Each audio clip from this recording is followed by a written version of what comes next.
Hey, what's up, everyone? This is Gary A. Swaby, and you're now listening to the Powercast. And today we will be recapping Raising Kanan episode 9, and the episode was called Loyal Until the End. And I'm here with Mr. Richard Bailey Jr. How are you doing, Rich? Doing good, Gary. What's up, listeners and viewers? What's up, indeed? And I'm also here with Miss Dana Abercrombie. How are you, Dana? I am doing very well. I'm kind of sad. Emotional roller coaster this episode was, but it needed to hmm be done. Yep. So I'm gonna get a bit British here, and I'm gonna say this episode was a mad thing, like for real. Like this episode was just straight crazy from the moment it started until the end. Like this was like a Hollywood movie to me. Like, and I'll talk a bit about like the parts that I thought were really like Hollywood-esque. But yeah, this was a great episode. I thought last week's episode was amazing, but this one was like I don't know if it was better. I need to see them both again, but this one was great though. Like I enjoyed every second of it. So yeah, we're gonna get straight into our takeaways, and then we'll get to the questions later and get more in depth about what happened in this episode. So I'm gonna shoot over to Mr. Richard Bailey Jr. first and put the pressure on him. So Oh, so what's your takeaways for this episode, sir? all right. Let me start by saying that this was a hell of an episode. As you said, a lot of craziness from the very beginning to the very end. I will have three main takeaways that I wanted to talk about, and I'm going to start with one that I think is a little bit controversial, but it's one that I'm going to have a question for you as well about, Gary. This is an episode where we got to see Marlon tried to get revenge. I meant to say Marvin. Yes, Marvin tried to get his revenge. And I think from the very beginning of this episode, when you saw that they attempted to shoot and kill Unique while he had his kid, that gave me some very bad vibes to what happened in Snowfall this past season with Leon. Of course, different because the result was significantly different. But yeah, this is how you know that it's getting serious now when you're trying to take someone out.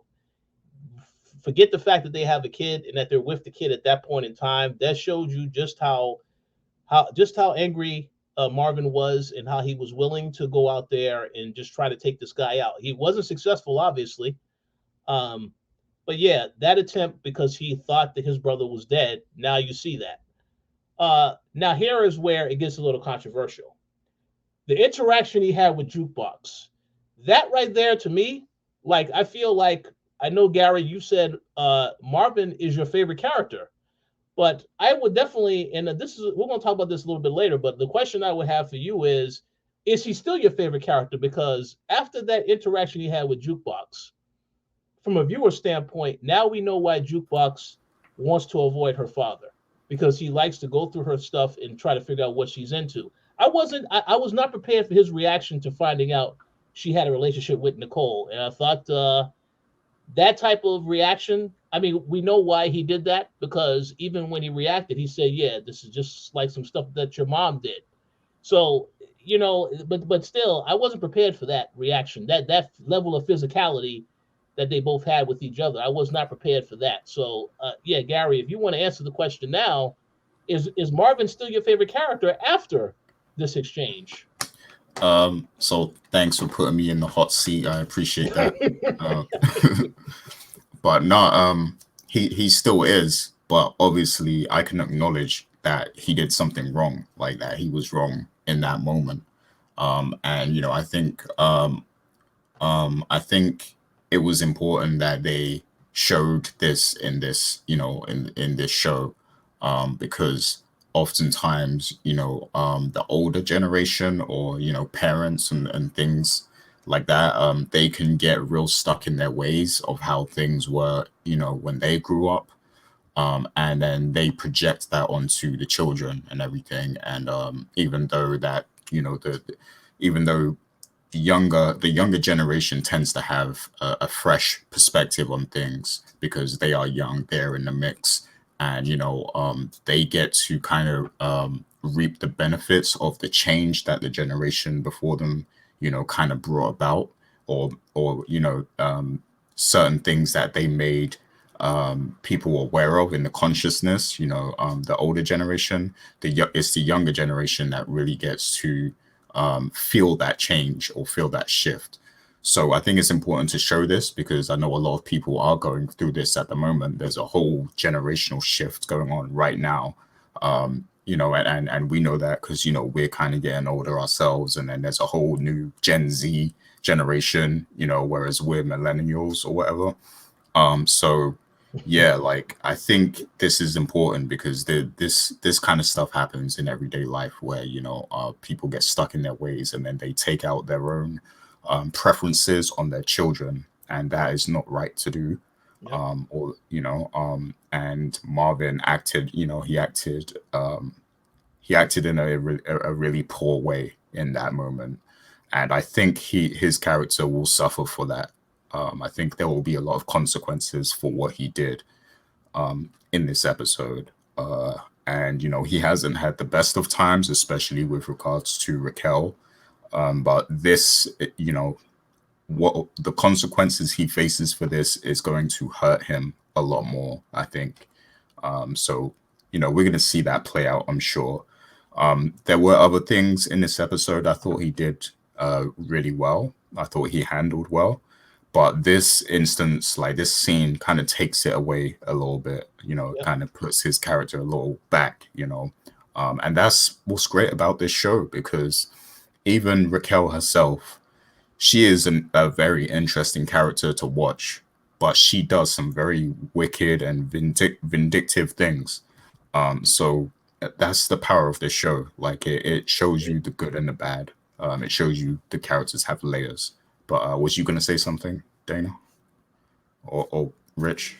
Okay, well, I'll throw it back to you, Rich. Yeah, I was going to say that actually is a perfect segue, because my other takeaway after watching this episode, I have to say, once again, Raquel as a character, I love the character, but very cold-blooded. Because in this episode, we saw where Lulu was in the hospital and Unique had sent his people to basically take them out. And of course, Howard stopped that because Howard was there just at the right time. And then after that, he decides to once again tell Raquel that, yes, you need to let me talk to Kanan. I need to see Kanan.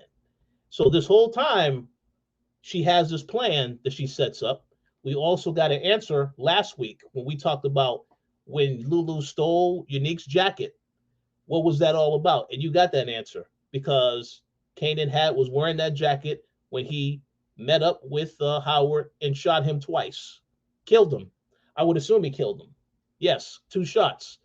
So, but it's cold-blooded because, Howard had just saved her earlier this episode. And then for her to just turn around very quickly, she said, no, I'm not. And again, it's with the intent that she doesn't want Kanan to find out, oh, yeah, this was your father. So that's a very selfish action. But, it is consistent with what the character has been doing all season, because she has done whatever she needs to do. Doesn't matter who she hurts. And then the other thing coming from that whole situation is that you saw how she interacted with Symphony, where he shows up at the hospital because he was worried that she was the one that got shot. And then she tells him, oh, we're done. We're finished. Like, and that's again, another interesting dynamic, because in the previous episode, she was talking about, oh, would you want to have a kid with me and all this other stuff. Well, I had said, well, what happens if something happens to one of the brothers? I would think she will immediately want to go back to being in charge, even though she said she would consider retiring. And you saw that right away when they thought something happened with Lulu. Now she says, oh, I need to get serious again, not distracted. And Symphony did give her the intel about Tony at the club, telling to tell Marvin, don't trust Tony. So even then, he still tried to help. But again, Raquel had to do this, as they said, because this is the person she has to become, that she has to be, because she's always been this person.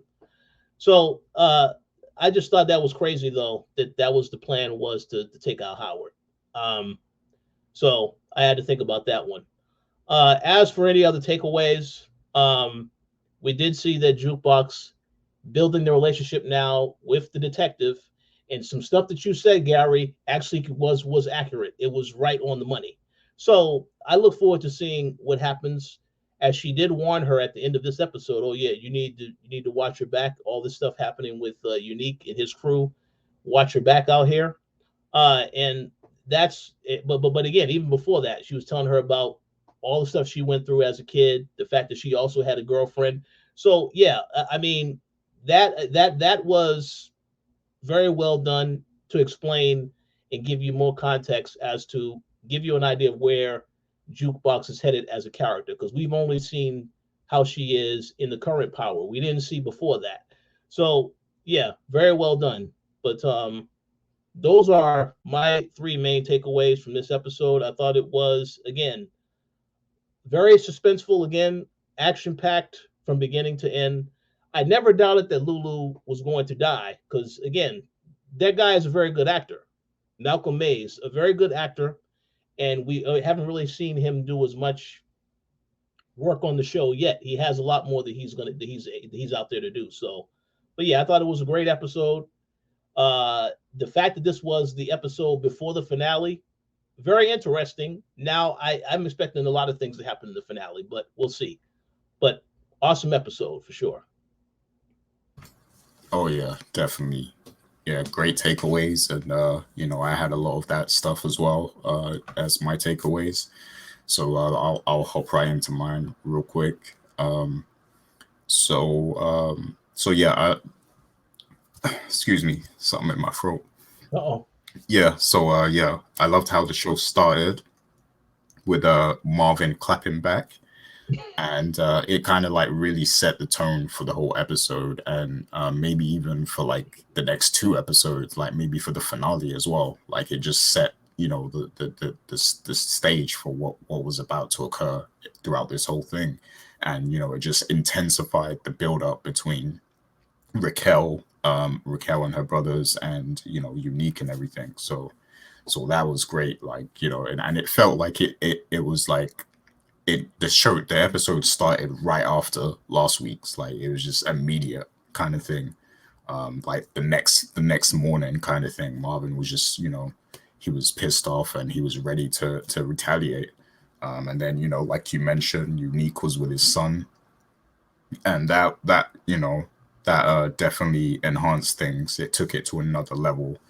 Excuse me, I'm just gonna get a drink real quick. Got something in my throat all of a sudden. Uh-oh. I think Unique's trying to get me or something, man. Might have poisoned me, but yeah. So yeah, that was great. And then I loved the whole sequence where the hitmen were trying to take out Lulu in the hospital. Like we knew Howard was going to step in because he saw them, but like the way that scene played out, it felt like something from a Hollywood movie. Like just the way it panned out. I loved every second of it. Like how they were able to disguise themselves and carry the bed into the elevator and all that stuff. What was you going to say, Rich? I just say, well, I just want to make one comment. The guy that had the lopsided hairstyle, how did he think that wouldn't stand out? That is a very distinct look. So like this guy looks a little weird, obviously. So obviously, and during the time that was in, so that's accurate. But to go into a hospital like that, that obviously is going to stand out. So I guess he didn't consider that though. But continue. Yeah, I guess the people with the staff in the hospital, they were like, "Wait, is that the new guy? Because I haven't seen him around before. Like, I haven't seen that hairstyle."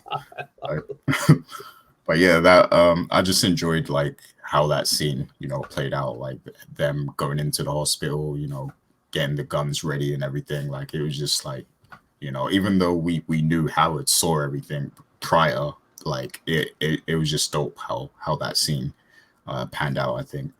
And then obviously, they get there and Lulu is already gone, and Raquel, and then Howard, steps in and they bust the guys and everything. So yeah, I loved that.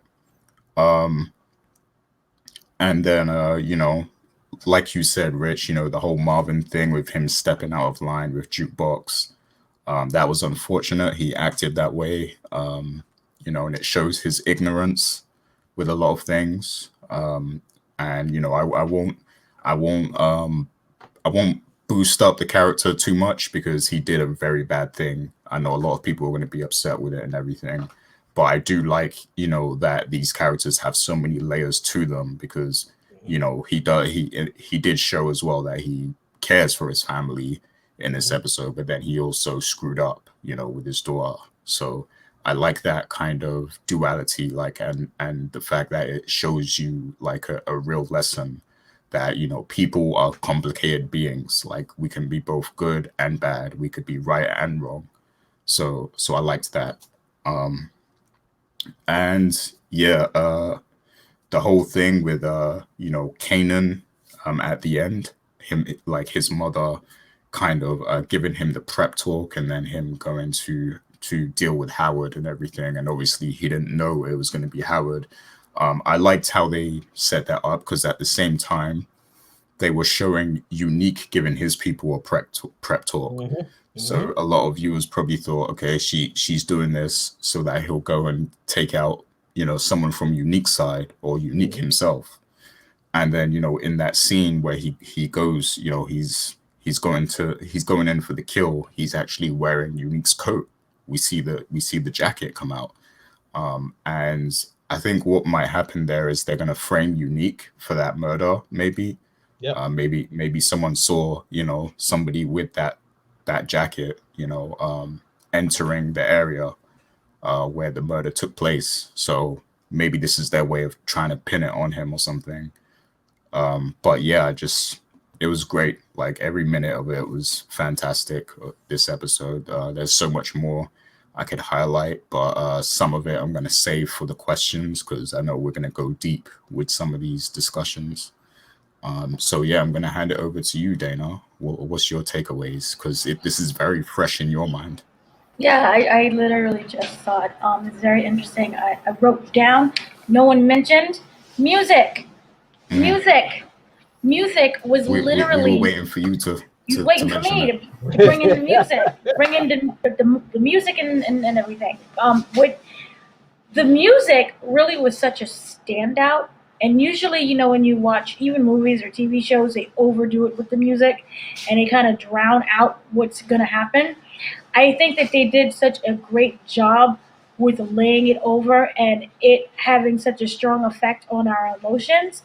For example, the whole hospital scene, that music and how they slowly intensified it to build up the tension was superb. And then you saw the silencers, which by the way doesn't actually silence the shots. It just makes it less noisy, but you can still tell someone got shot. But I loved how they played it off, and it reminded me almost a little bit like The Godfather, or how they was preparing for the kills. Yeah. And another thing I wanted to mention that you slightly touched upon, Gary, was when everyone was having their separate prep talks. I may be the only one who feels this, but it reminded me of this. Remember West Side Story? Remember the song Tonight? And everyone's getting prepared for their battle. And so you have not Unique. You had Lulu basically in the hospital, and not knowing what's really going on. And he's saying, where is everybody? And you have basically each other side is going in and giving each other prep talks to kind of rile them up. And they're going to have this big war, which I thought was going to be tonight, but that's going to be for another episode. But so that's really kind of really reminded me of two sides preparing to go to war and West Side Story, which in a sense you can say, yeah, it's kind of like a drug thing, whatever. Another thing I wanted to mention was the characters have so many layers to them that for Symphony and Raquel was protecting Symphony. And I absolutely love that because it's really easy to say, oh man, she's cold-blooded. Look what she's doing. No, she's protecting him. because she does not want him to get involved. She does not want to tell him what's really going on because he may jump up and say, well, I got your side. We're going down. No, he has a life that she really wants him to go out and live. Remember, he kept saying, "You go meet a nice girl," but she didn't put it that way. She made it like a disgusting turnoff, so he wouldn't go and start questioning and being sympathetic and be like, "Oh, I love you," and him trying to convince her. She deaded the whole situation, and it was cold blooded. And the fact that he brought up the part with Tony, shows his loyalty towards Raquel, but she does not want him involved anymore. So I really liked how they played that scene, which was her essentially giving up her dreams of what could be if I stepped away. I had a kid, I raised a family, I'm the stereotypical mom, and the scene we had with her mother. And the mother said something that was really important. Don't put this on me. That's all you. You can only raise a child up until a certain point where that child becomes themselves. And you can't look at a grown adult and be like, well, look how they were raised. They have choices in their own matter as well. You can look at an 82-year-old. Oh, look at her mother. What did she do? No. So I really liked how the mother was like, that's all you, boo. I don't know what you're talking about. So that was one of the standouts. And obviously we have the whole situation with Marvin and him literally trying to kill Jukebox, but stopping himself from doing so. It tackled kind of the homophobia in the Black community, excellent. Where I don't know how to put it into words, where the fear will override basic emotion, will override that kind of love and that you would have for your child, the fear of what they would become. And in that moment when he was trying to kill, I'm sorry, I blanked. What is her name? Jukebox. So the moment when he was trying to kill Jukebox, it wasn't, I hate you, I'm going to kill you. It was literally out of fear. And I'm not excusing what he did at all. In no shape or form am I like, oh, let's be sympathetic. No, what he did was absolutely horrible. But it shows the many layers. And it shows that we have outside problems with, for example, you have what's going on with the whole Unique situation. But we also have inside problems that we're also facing that's tearing us apart from the inside. And I believe it was Gary who said it so best involving Jukebox. She's gonna end up running and then to the cop, and then you have that whole sympathetic line. And remember, I didn't catch up on at first that she was gay, but you definitely caught it on the second one when she was like, "Yeah, my parents did the same thing too." Not saying that my parents gonna go and yeah, yours is gonna act that way and beat you up, but kind of there to as a guide. And you see how she was giving advice to the cop and telling her information. And to me, I really felt that that was a level of trust. You can argue that she did it out of anger to Marvin when he was trying to kill her, but yes, it's true. But also, it was just they established this weird kind of trust with each other very quickly.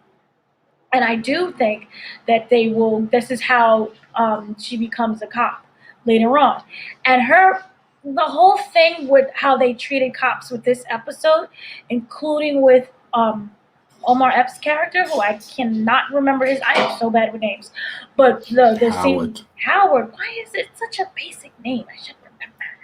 So with Howard, the whole overline message was, yeah, cops are terrible. We hate cops, but we need cops. We have to have a cop on our side so that we can get away with what it is that we're supposed to get away with. And I think she took that message also to heart. I think she's also much closer to Raquel, obviously, than to her own father. So she's going to take that message of, cops suck, but we kind of need them. And she, I feel, is going to, it's a symbiotic relationship where they're going to end up using each other. She's giving her information, and the cop is kind of telling her how to navigate life and being that mentor that she really needs. And the fact that she's still able to protect Kanan, because she shut that down very quickly, still shows how connected she is to the whole family. Some people be like, oh, screw this whole family. No, she has a very strong bond with Kanan. So I thought that was very important as well that they brought up. Another thing really quickly is she's starting to put together the Buck 20 and the D-Wiz situation. So I wonder how this will play out in terms of how far she's willing to go to also protect her family, or whether or not she will start taking actions against her father, and how that would have a ripple effect, because her father is connected to Raquel and everyone else. You know, it's a family unit. So I wonder, will that end up backfiring on that whole thing? And one more thing that was really interesting, their bond came together solely because of racism. When Nicole's family came down to the police precinct, and she was like, you know, my daughter was great until she met that black one over there. She doesn't smoke crack. And I think we had a comment from last week's episode that said, no, she was smoking because she handled that pipe really well. If you don't know what you're doing, you could burn your hands, you could burn your lips, you could end up smoking it the wrong way. You're going to be like, well, hey, what, I need you to teach me. And she was just like, boop, boop, boop, you know, very quickly. She knew exactly what she was doing. So, you know, oftentimes we also see parents, no, my child is perfect, and they don't want to see what's really there. And they use it's the black kid who introduced them to all of this negativity, when in fact, your own child knew what was actually going on. So I thought that was very important, and I wonder if they're going to go away. Will they still keep trying to pin this on Laverne? And I think because the father was so adamant of you're grieving, let's just take a moment and calm down for a second. Let's not embarrass ourselves, that it might end up saving the day or saving their lives. Because it was a moment when I thought in this episode she was going to kill the parents. You know how she was hiding in the trees and in the bushes? And we saw that before when she was hiding last week's episode in order to go back inside the house. So I really was like, oh, what's going on with them? But, you know, they'll be fine. I don't really think that they're going to be a huge factor. But, and then I have to just say really quickly, that opening with the whole shootout situation was fantastic done. It was, this whole episode knew how to drive in that tension from the very beginning. It didn't really let up at all. It showed, you know, right from the beginning, we're shooting at not just Unique, but I was like, oh, the kid's dead. But who would have thought bulletproof the whole car? I didn't, because I'm like, oh, who dies of it? But that was very smart, because they know what kind of lifestyle that they're in. And then there was a moment I was pretty sure that the driver of the other car was dead. But they made it through. I don't know how, but they did it. But overall, it was very good writing, excellent acting. I would love to know what's going on. And the whole fact with Omar, yeah, Stars is a troll, because just overall we kind of expected some characters to be in next season, and they just kind of trolled us really excellently with their fake announcements. So really great job with that. And also, you know, with the whole Omar situation, I had this whole thing. Remember last episode, I was like, no, it's going to be in a warehouse and a huge shootout. And I think that with Raquel having Kanan kill Omar's character, Howard, was really smart idea. And the fact that the whole thing with the jacket shows that she's a long-term thinker, which is a direct opposite of Marvin, who is an emotional thinker. And yes, Marvin, what he did with his daughter was absolutely terrible. But separate that, I still feel sympathy towards Marvin, because he is technically, you would consider the family screw up. He's trying really, really hard, but he's just not succeeding. He's trying to kill Unique. He doesn't succeed with that. The backstory story situation of him being a drug dealer and then getting hooked on the crack, and him handing over and trying to sell the crack to the cops. He's trying his very best. And I also think, again, not an excuse, but it was a lot for him this whole episode. And that also helped to contribute to his behavior with the whole jukebox situation. And it's not an excuse at all, but it's just to show from his POV. I think they did a really great job with incorporating the fear the the homophobia in the black community, and his overall outlook of just being a screw up. You could say, for example, that his daughter being gay is a reflection on him. Remember how he said, "Oh, you want to be a man now?" as he was trying to kill her and choke her, and saying, "Oh, but you can't fight like a man," was a kind of a reflection upon him. So I talked too much, but overall, those are my standouts that I loved about this episode. Can I make a comment real quick? Yeah, go ahead. Excellent takeaways, Dana. I think you said a lot of stuff. You were able to articulate stuff a lot better than I did, but I was thinking the exact same stuff you were saying. So excellent job. Same to you, Gary. And my quick comment is rest in peace, little Rob, because you knew when he snitched last week that might have consequences. And sure enough, it did. So. And he knew too. He was like, "I'm dead." He was in the car like, "Oh, you're gonna kill me. I'm sorry." Mm-hmm. He said, "I did it for you." Yep. Right after they attempt to shoot up Unique. So again, these characters, they don't have a problem utilizing someone for whatever they need right then and there, and then that's it. Come off. That's a loose end. Tie it up. Kind of like The Wire. Mm-hmm. Well, he went against the family, so if you go against the family, then that's what happens. Mm-hmm. So yeah, and that's why I liked stuff like that, because it shows Marvin really is for the family, but then at the same time he completely messed up, like with the jukebox. So I like that you get to see people do make silly mistakes, like so that's good. But yeah, so let's get to the questions, because there's some really there's some major things we got to talk about going into this finale, like. So, I mean, I guess the first question is going to be like, how do you think Kanan is going to take this, him killing Howard? Like, because it's a big deal. Like, not only did he kill his father and everything, but he killed a cop.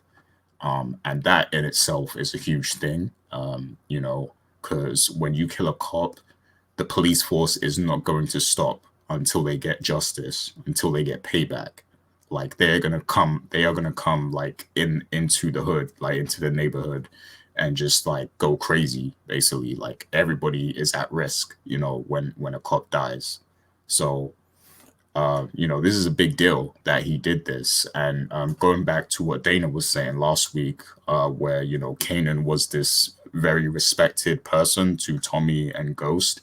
This could be like one of the things that kind of, gives him his reputation a little bit. The fact that he took out this big time detective, So yeah, I want to ask you guys, how do you see Kanan handling that in the next episode? The fact that he killed Howard. So I'm going to go to you first, Dana. What do you think of that?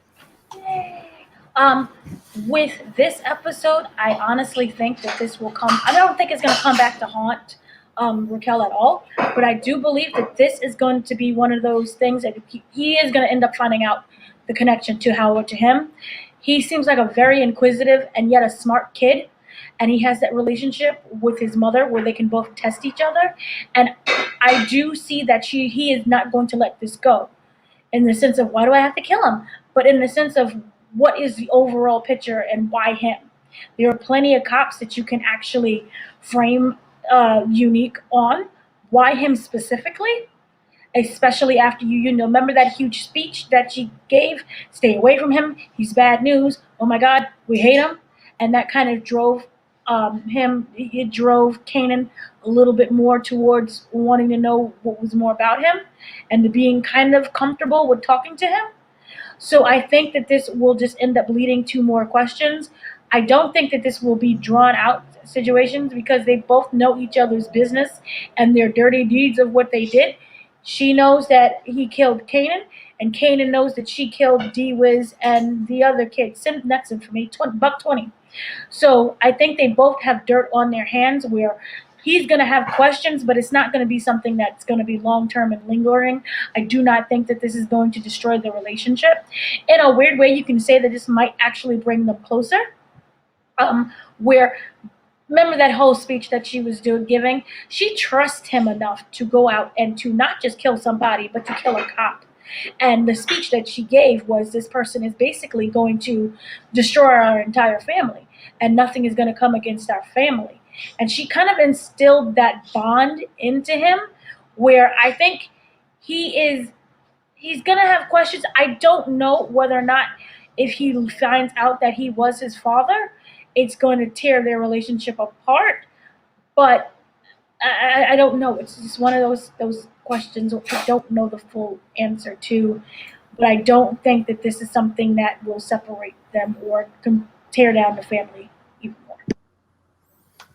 Yeah, Raquel was so like cold and calculating with this one, because you know what, like I think under any other circumstance she wouldn't have sent Kanan to kill a cop, but she knew that Howard was so, well, first of all, she figured out he was sick and something was wrong with him, when they were talking earlier at the hospital.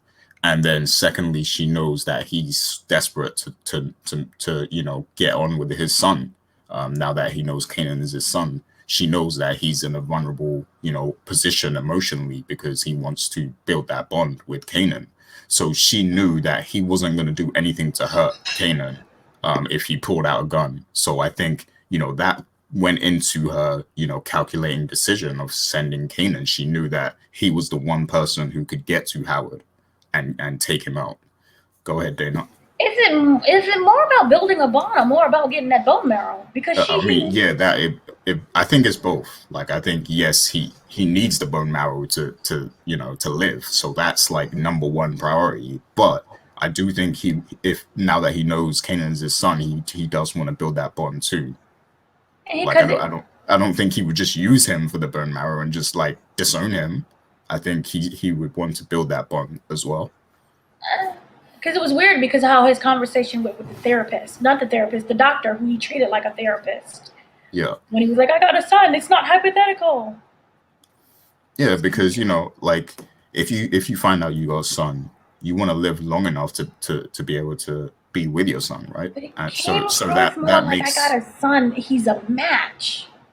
Yeah. Yeah, because he's gonna die. So like if he knows that's his son, he wants to spend as much time as possible. So of course the bone marrow is going to be priority number one, because Well, but remember what the doctor said is that the legal guardian has to sign off. Has to agree. And he knew that Raquel would not agree to that. I mean, I believe he had to have known that would be the case.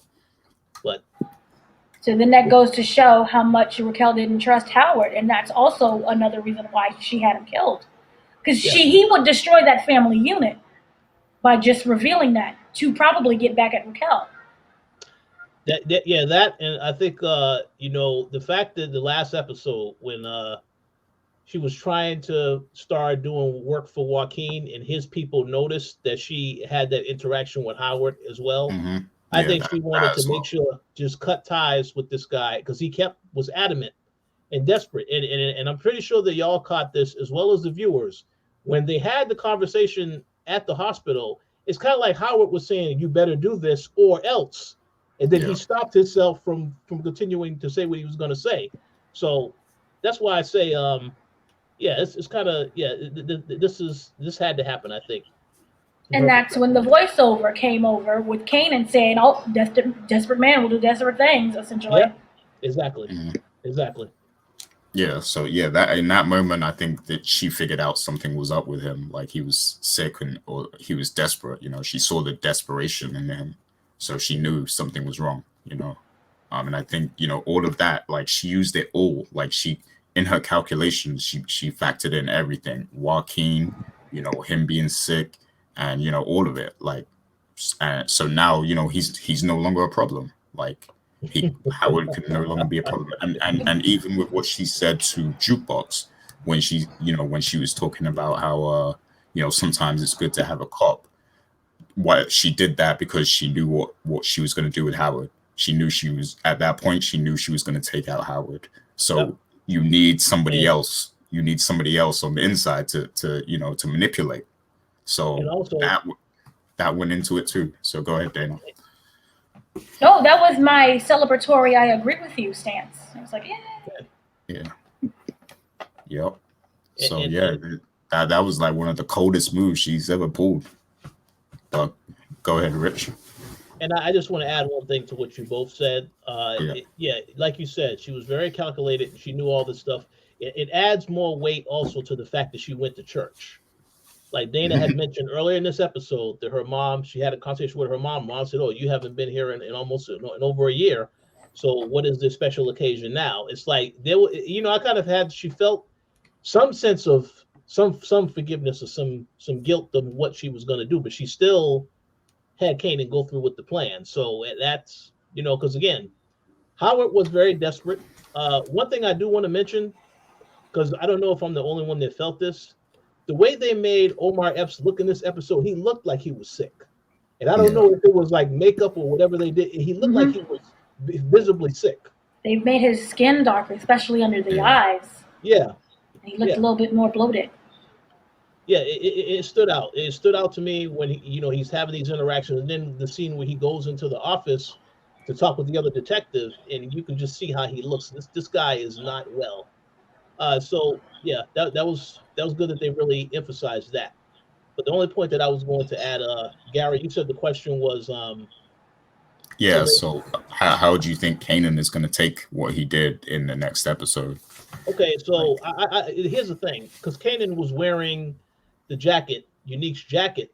Yeah. And obviously people are going to say, well, they saw that jacket. Somebody obviously is going to report that they saw, because otherwise you're not going to have, the jacket wouldn't matter, but somebody's going to report that they saw someone with that jacket on. So yes, it is a plan to frame Unique. And it's a very smart plan, but how Kanan is going to have the effect, I would say, I don't know if he's going to be able to yet get full credit for that yet, because people are going to think it was Unique that pulled the trigger on Howard. I'll comment on that when you finish. Okay, yeah, but I just think it definitely brings a lot of things full circle, because in the very first episode of the season, he contributed to killing Buck 20 with his boy D Wiz, who I'm pretty sure was the one that took the killing shot, at him. So now he actually killed someone in this episode, a very important character that he doesn't realize. And to go to the comments that you both made earlier about the fact that he doesn't know that this was his father. Again, I feel like Raquel did not tell him that information, and I kind of feel like later on he is going to find out that information, and that might do something to their relationship. I don't know, but my thought is it's going to have to be a series of things that happen. Like, he already knows that Raquel was responsible for killing D-Wiz, and of course he didn't like that she did that. So I kind of feel like it would have to be other things that happen, not just the fact that, oh yeah, you told me to kill this guy that's my father, but something else will probably have to happen, a couple other things, before he really gets angry and wants to take some type of action against her. But in any event, he's going to have some fallout from this, because again, killing somebody changes you.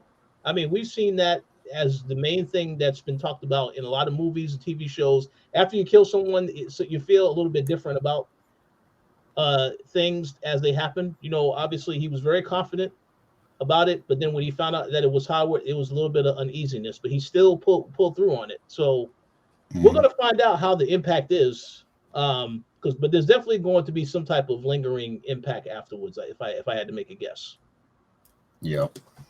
Yeah, for real. And just to get on what you said about, Unique, people will think Unique did it and stuff. So I've watched a lot of like true crime documentaries, especially like hood based ones and stuff. And a lot of times, like, there'll be cases where somebody gets convicted for something in the court and everything, convicted of a crime, but people in the streets know what really happened though. Like, so the person could have been wrongfully convicted, or the person who was convicted could be a fall guy.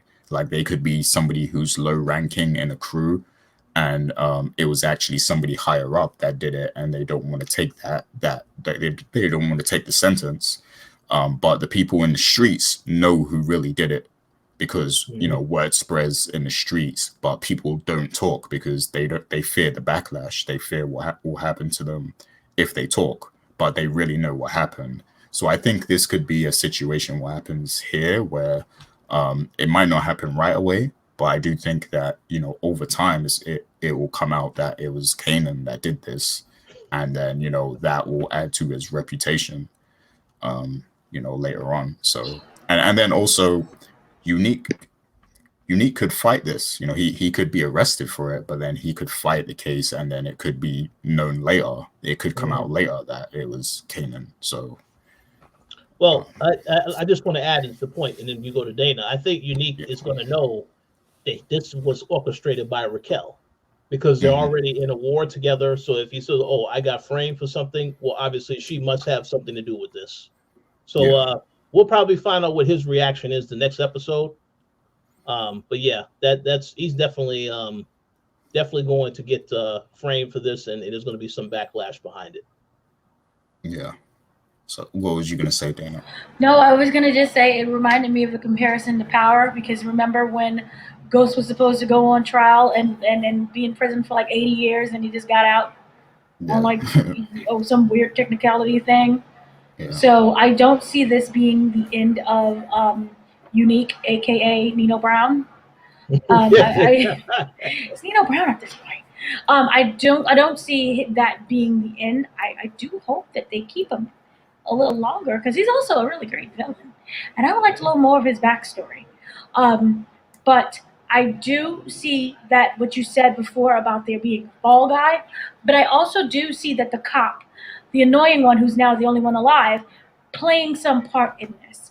Yep. She is very smart, and she knows what she's doing, and she's going to continue that. But you also have now in the mix is going to be Jukebox. Jukebox, I feel, has the ability to manipulate her with that whole sympathetic, I'm kind of like you, but a younger version. And even though we didn't see that with this episode, where she basically told her to get away from her multiple times, in a physical, please stop following me. But I do see her really wanting to protect Kanan. And we saw that earlier. We saw shades of that. We saw her saying it's not your fault. We also saw her saying, Kanan didn't do anything. Leave him alone, basically, So I do see that she could add more into framing Unique for this. Oh, yeah, absolutely. And I that goes, right back into Raquel's calculations. That I think that's another reason why she did that, why she told her that. Because if you plant that seed, then Raquel can go to Jukebox and tell her it was Unique, and I can like this goes into my next question, so I'm just gonna ask it now, right? So the question was gonna be, will Howard's partner, I forgot her name, suspect Raquel as the murderer, right, or someone from Raquel's organization, right? So I think she will at first suspect them as the ones who killed Howard, but then I think Jukebox is going to tell her that it was Unique, and then she'll trust her. So that's what I think. That's a good. I believe I can see that happening. The only point that I was going to add is that if they obviously do an autopsy on Howard's body, they happen to find out that he also had a medical condition. If she goes and visits that doctor may just tell her, "Oh yeah, he said that he had a son. He said that he had someone that he was going to reach out to try to get this bone marrow," and then that's it. Because you recall that there was a line that Raquel told her in a couple episodes ago. She says, "You tell Howard the most dangerous thing he can do is come between a mother and her child." And that right there is, like I said, it plants the seed. So if she ever was to go and question that doctor, and if that doctor was able to confirm anything about Howard, that right there will just give away, oh yeah, so it's probably definitely Raquel is involved and Kanan is definitely involved. Mm-hmm. There you go. See, Rich knows. Rich, he's got all the plot threads in his mind. But yeah, go ahead, Dana. I wanted to say really quickly, they did a really important part of pointing out the kind of gun that was Yeah. used. Yeah. That's a good point. So remember, Yeah. he says it's not a Glock. You don't use this. You use a 38. This has to be a caliber. And she explained the different weights and how it shoots. I think that the bullet, the ballistics, will kind of come back and it will trace back to them. Yep. Now you have the whole cop. So this is when I get to the part where she's Angela. Well, she might actively start having to go out and hide evidence, keep evidence away in order to protect, because her main goal is Jukebox. She doesn't really care about Raquel and Kanan. She cares about Jukebox, we could just say. So I think this is the part where she becomes, that's where you get the crooked cop element, which I think is how she ends up influencing Jukebox. And that's the explanation why Jukebox, yeah, she ends up being a cop, but why a crooked cop? So that's how I think, oh, she helped me by doing the tactics that she did. I can do and help to save someone else by doing those tactics as well. Yeah. So that's where the whole crookedness comes into. But she's the Angela of the show. Yeah. What you said about the weapon was very important because they are going to need the murder weapon to prove anything. And if Unique might not have that gun, he might not have the gun that matches the bullet. So I want to see what they're going to do with the murder weapon because Kanan has it. He didn't toss it, did he? I can't remember. I don't think he did. No, it literally ended with him doing the second shot. It went right to black and then the music played. Right. Yeah. So I want to see what they will do with the murder weapon because maybe they orchestrate something with that to further pin Unique to the murder. But go ahead, Rich. A real quick question to ask. So, seeing as how everything played out with Kanan using Unique's jacket, do you both feel this is what the original plan was for Lulu to do? When Raquel called him in the last episode, telling him, "Oh yeah, it's time to get to work now." Do you think this is initially what she was asking him to do, to be the one to kill Howard? But again, that didn't happen. Yeah, I think so. I think this was, she was planning this way ahead of time because it's been a few weeks now since Howard has been kind of hounding her for information on Kanan or whatever, or to see Kanan.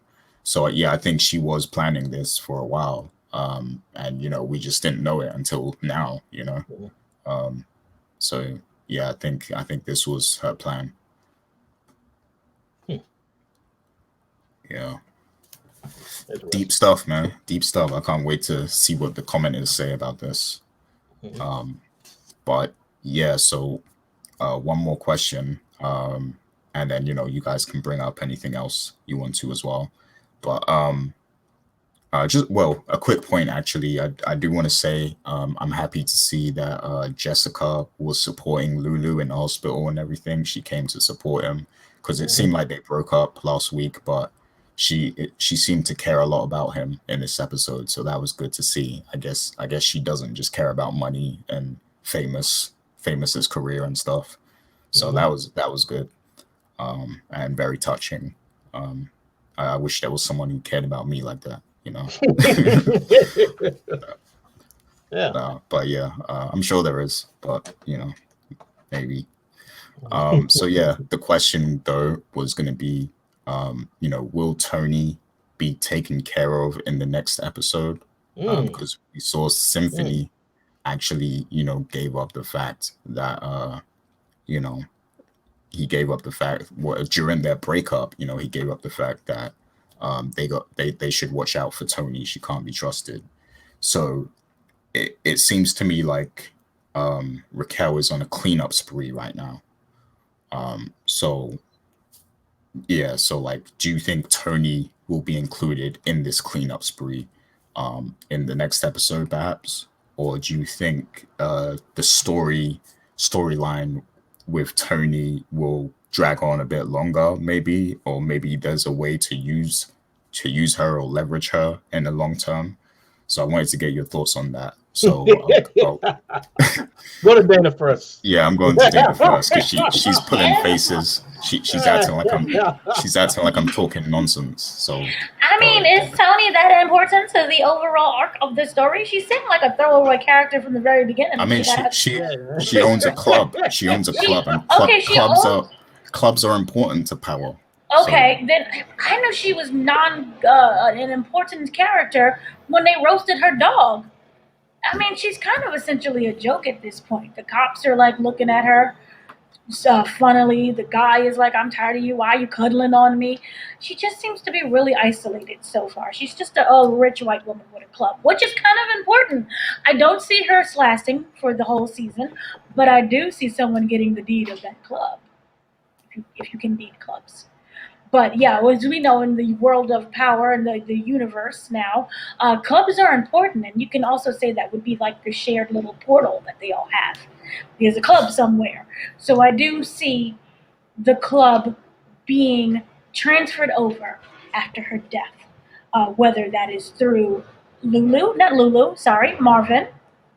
Maybe Marvin has to take her out. Ooh. Anyway, sorry, thinking. Probably. I mean, that or you could see Raquel, because they kind of had that showdown in the first episode. It would be a very nice bookend. You know, I roasted your dog, and now I'm roasting you. Ha! So, yeah. No. She's literally going to put her in the microwave, I think. Wouldn't that be hilarious? That would be funny. And we had, like, horror stories where, like, remember, they were in the suntan, and then they just got roasted in the sun thingy? And they had their own little personal sun tanning machine? Okay, sorry. I'm getting way too excited thinking about this. But, yeah, she's dead. Okay.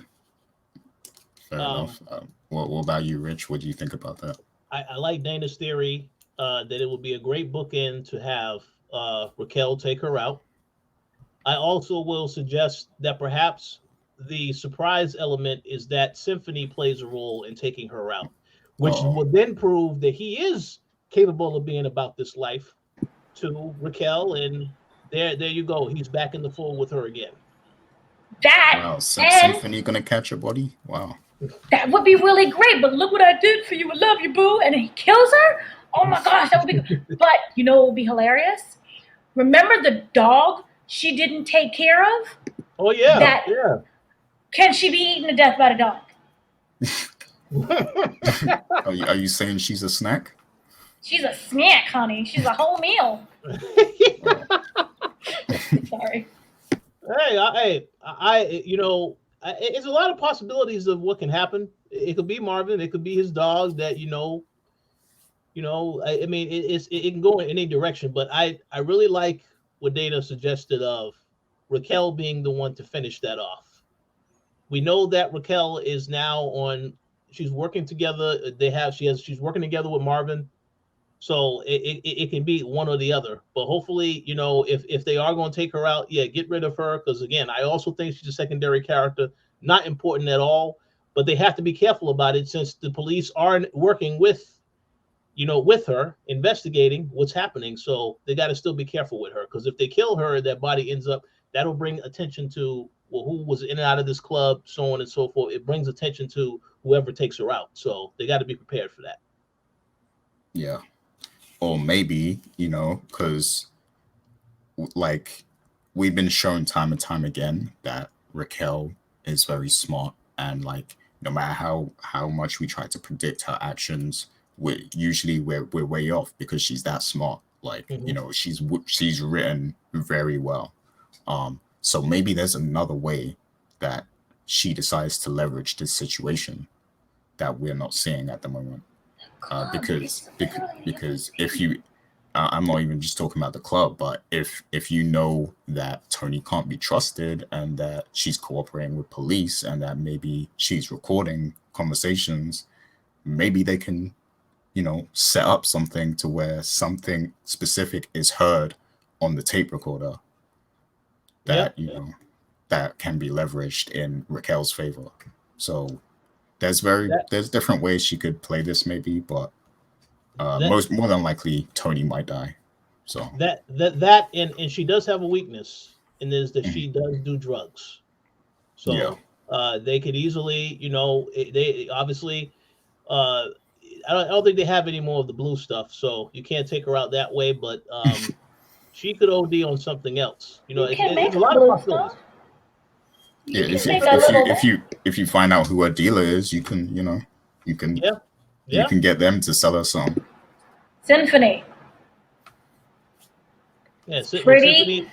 Tiffany is in the club, he sees and hears everything. So it will make sense for him to play a role in whatever happens now that he is noticed. Because they made a point in that scene last week to show you that he saw what was happening with her and Marvin and how she was trying to get information out of Marvin. They made a point to emphasize that. So we'll see what happens with that.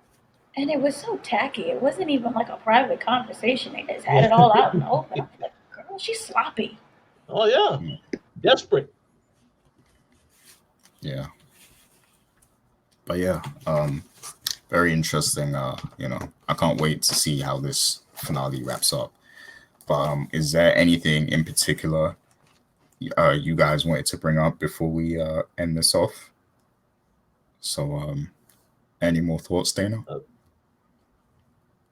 I was You're just muted. trying to unmute it. Okay. No, I just think overall they did a really great job. You know, you had the homophobia, they did racism, they showed the payback, they had the whole drive-by situation. It felt like it was West Side Story. You had some power in there, the power universe. You had some Nino Brown stuff going down, and I just think overall, it seems that each episode keeps improving. They keep topping. You know, with the writing, the music, the dialogue, the stories, and how it's just drawn out. It doesn't feel like everyone is reactionary. It feels like everyone, well, not everyone, because Marvin is like a little, but the characters, some of it, and also with the writing, there's long term planning, there's long term thinking. And I just really appreciate everything that they've done with this. And it just really shows what kind of show you can have when you have great writers and great actors just coming together, no matter what the subject is. You may write this off, oh, this is a little, black hood show. No, this is really intelligent of what they're doing. So just overall, I love this episode and I love this series. So yes. Oh yeah, and now that we've seen a huge chunk of this show, I can officially say this is miles ahead of book 2, the first season. Whoa. And that's what we'll get to next. I just want to say, Gary, I don't think that Michael Rainey Jr. would appreciate that comment. But guess what? I agree with what you said. The show was excellent. And let me just add this last point before I go back to you, is that now I'm starting to see more and more why Kanan took a liking to Tariq, because the fact that once again the father kills the son, but in this case Kanan doesn't know that that's his father. But whereas Tariq knew Ghost was his father and said, "Hey, you're getting in my way, so I'm gonna take you out right now." So that's very good dynamic. And it shows the cold-bloodedness where he doesn't care. When we saw Power, he wasn't like mourning and going to a funeral and doing a fake cry. He was just like, oh yeah, okay, boom, and then walk out. So it shows. I don't think that it was like when we don't know the backstory, so that was cold-blooded. I think it's more of him just not having the emotion because of what he's gone through in the past and what he'll probably later find out with Howard. I'm not connected to this guy. I really don't feel anything. He's just, there. His mom raised him the whole time. So I don't have that kind of connection. And if you really see, he only has a connection with only a handful of people. He loves his uncle, he loves Jukebox, and he loves his mama. If you're not really a part of his beginning circle, I don't think he has any need for you. And even if you go back to how he was, I don't know the full backstory because they didn't explain it, but the relationship between him and Tommy and Ghost, he easily turned on them. So I think that this is just the beginning to show of that cold-blooded, and I said previously in the first episode, that kind of psychopathic nature. Yeah. Oh yeah, for sure. And yeah, I think well, let me just do this first, right? So we'll shift gears and talk about the book 2 teaser that was released. I don't know if you had the chance to see it, Dana, but me and Rich, we watched it yesterday. It doesn't show a whole lot, but it shows us that there are some returning characters, and there's some things that might potentially happen.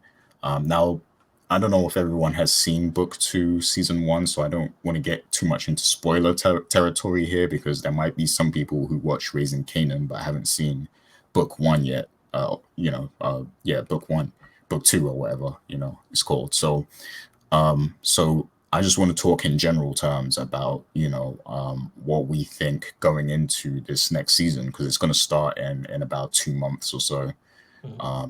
So yeah, Rich, based on that trailer, do you get, like, what's your reading of it? Do you think we're in for a really good season, perhaps much better season than the first one?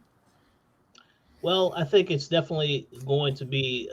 This is going to really be a test for Michael Rainey Jr. more so, because we know that Tommy is not going to be in this season, and we know that Tasha is not, because Naturi she's on a new show now. So that doesn't mean that we have information on Queens that'll be coming up. There you go, Queens. You got it. Yep. So I mean, yeah, could they make a cameo appearance? Of course they could, but we just know that. Obviously, you said you didn't want to get into spoiler territory, but I'll just say this. There was a character that died last season, and, Tariq played a role in that. So I'm pretty sure he's going to have to deal with the aftermath of that, because there was another person that also died, and all this happened on campus. So I'm pretty sure that, Tariq, there's a lot of attention going to be on the campus now about these murders. So, I'm pretty sure Tariq is going to have to deal with that. Also, the fact that he is working with the Tejadas and working with them a lot more closely. I don't know if he necessarily would trust them still. Maybe he trusts Monet to a certain extent. But I just feel like this season is really about showing what Michael Rainey Jr. is going to be able to do with the character, going deeper, because again, it's mainly about him. There isn't no side story about Tasha's, still in prison and all this other stuff. This is all him. So I'm very curious to see what they're going to do from a writing standpoint, how they're going to still have Davis McLean, aka Method Man, involved in the show, since he is no longer on that case, but he's doing his own thing with Sax. So there's a lot of things to look forward to, and of course, Redman is going to be on the show as well as McLean's brother, which would be very interesting to see. But yeah, I just have a lot of questions about how they're going to move the story forward. So I'm looking forward to that. Yeah, I'm actually really looking forward to this season of book 2 a lot. Especially after watching the teaser. I like that Davis McLean is back. I like obviously Monet and all them were going to be back. I see the girl is back, like one of the love interests. So yeah, it's cool to see all these characters coming back and stuff. And I do think that this is going to be a much better season, a much stronger season than the first one, for sure. And I also want to go on to say that now that we have the more shows in the Power universe running kind of back to back, I think it's really going to start to feel like a universe. Like I can foresee moments in book 2 where Tariq's actions will reflect on things that Kanan taught him, because we know that these two characters were closely linked in the original Power for a very long time, and Kanan taught him many things. So I think they could really play on that. And since we have Raising Kanan now, all of it can make sense. Like it can, we can see firsthand how Kanan influenced Tariq, because we've seen what led up to Kanan becoming a mature person, and then we're now seeing Tariq at a similar sort of age as Kanan in Raising Kanan. He's obviously a bit older, but so I think there's a lot of parallels they can play with. And the thing is about a universe, what we all love about the Marvel universe is how they play all of the characters and the situations off of each other. There's a lot of Easter eggs. There's a lot of references to things that have happened previously. So I think they can really get creative with that stuff. and play off of it. So I'm looking forward to things like that happening in this new season. Go ahead, Dana. So I watched it, Hmm. and I feel that it opens without spoiling anything for people who didn't see the first episode. It opens with a line. It always comes down to me, my family, my gun, which you can see is the overall theme of Power, about the family closeness and how the bond is from the very beginning, and how things end up going poopy the other way as events start to occur. But in terms of how it ends up paralleling the first Power, and also with this prequel Power, you would say, well, with Kanan, it really just shows how they kind of, even though Tariq is wayward and has issues, it shows the strong bond that they have with mothers. I think this universe Yeah. does a really good job so far of showing how family is something that's really important to them, and the only person Mhm. who can cross family is family, and have it actually mean something. So overall, I do think that for the next season, it's going to improve. I think the writing is going to get a lot stronger, and what ends up going down ends up being more impactful than what we had in the first season. And we won't have so many, I'm praying to God, side missions that don't really make any sense. Just stick to the main story, drive that story forward, and don't give me like, when this is what teachers are doing, and this is what the cat at home is doing. Just focus on Tariq and his issues, and you can go out from there, but just don't get wayward. Indeed. Yeah. So yeah, if you guys haven't seen that, definitely go check it out. The trailer, and let us know as well if some of you guys have watched book two. We did do a whole season of Powercast based on that show also, and I see that there's some people who have actually been going back, and watching and then listening to our reviews and stuff. So that's cool to see. But yeah, I'm excited, man. I'm excited for the future of Power because they did such a great job with raising Kanan that like it seems like it's stepping up to a next level now. What was you gonna say, Dan? No, I was gonna just completely agree with you, and then just judging by what we may think of Tommy, how it takes that in a whole different direction, because this is about the Italian mob. So Mhm. so you're dealing with that version of what that family, and Oh we've yeah, seen enough gangster movies and enough fathers and Goodfellas to know how they consider their family. So the overall theme is family, which oh yeah, and is I'm really looking forward to that one too because as much as like I do love like hood stories and stories with black folk and stuff, I also love the Italian stories and stuff like the gangster flicks and everything. So I can't wait to see how far they take that in Power Force with Tommy. So yeah, that's going to be good to see. Sometime next year, quarter one, I believe it is. So yeah, excited for that. But yeah, that's pretty much going to be it for this episode of the Powercast. Of course, next week is the finale, so we will return, to recap that, and I'm sure it's going to be, all I'll say is, guys, prepare for that episode to be longer because it's the finale.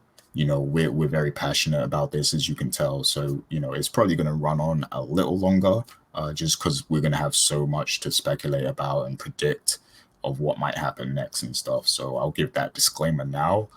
We will, post shorter clips and stuff of the different discussions. So yeah, however you choose to, consume the content, that's up to you. But also next week is going to be the debut of BMF. So we're going to get the first episode of that next week, and we are going to be doing something for that also. So if you're going to be watching the first episode of BMF, look out for our review that we're going to have about BMF. So more stuff to look forward to for sure. But yeah, so we'll get straight into shout outs and then we'll end it off. So, Dana, you got any shout outs this week? um oh, am I muted? Oh, there we go. Shout out to BMF because it's amazing, and yay, I can say that because embargo lifted. Also, shout outs to everyone who is listening, who continues to listen to us. Thank you for your support, and have a wonderful time. I hope that you're having just as much of a wonderful time as we do recapping the episodes as you are listening to us and watching the show alongside with us. Cool.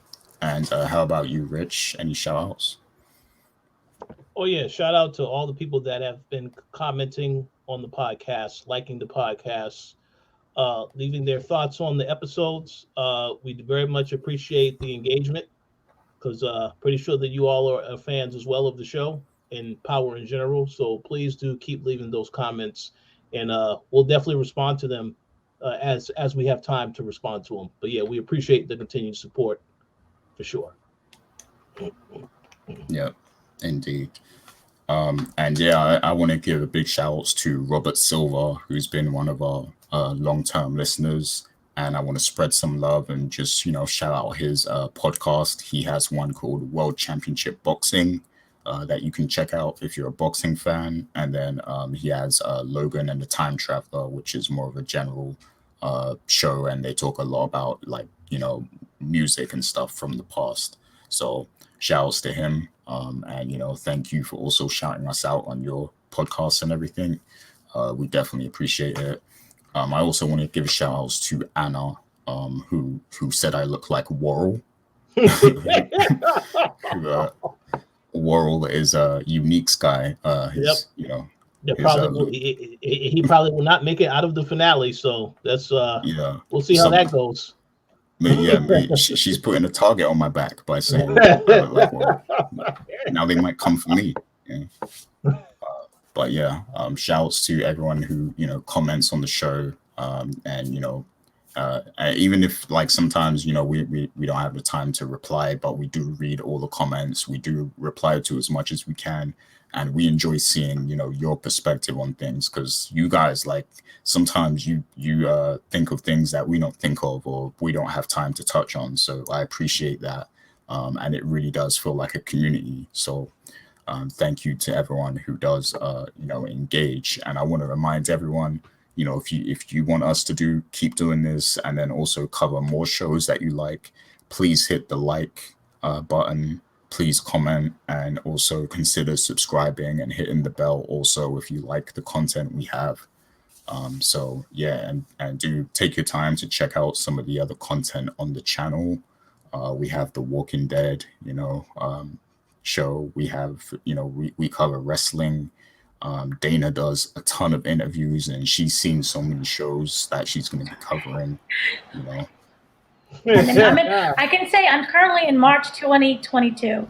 That's how far into the shows. Wow. Yeah. So yeah, we got content for days. We got something for everyone.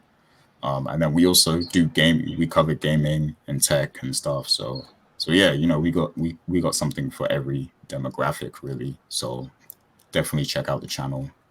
But yeah, that's pretty much it for this week. So I just want to encourage everyone to stay safe and be well and have fun. Have fun in life. So that's pretty much it. We'll be back next week. Take care, everyone.